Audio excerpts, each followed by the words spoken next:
Il a évolué, bien évidemment, en 5 ans. Et on peut le voir au Real Madrid.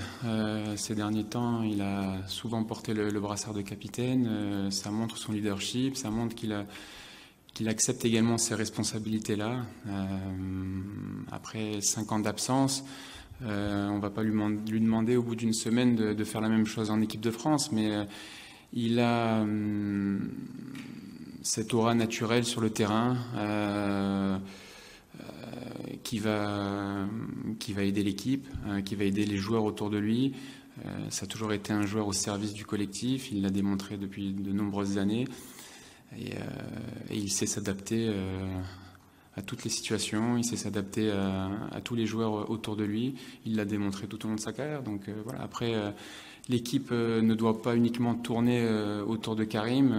Encore une fois, si on a de fortes ambitions, il faudra que tout le monde accepte cette responsabilité, que tout le monde soit à son meilleur niveau pour défier les plus grandes nations européennes.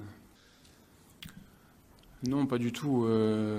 La réintégration de Karim s'est très bien passée, s'est faite naturellement.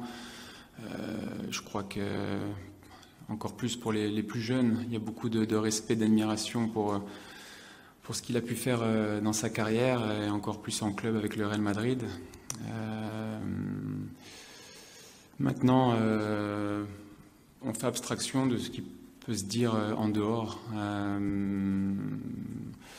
On a beaucoup de talent au sein de notre équipe, mais on sait que les matchs se gagnent sur le terrain et pas sur le papier.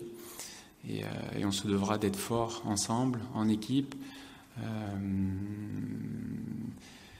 Je pense que Karim a le mérite de n'avoir jamais lâché. Et il s'est donné les chances de pouvoir revenir. Et ça ajoute encore un talent en plus dans cette génération.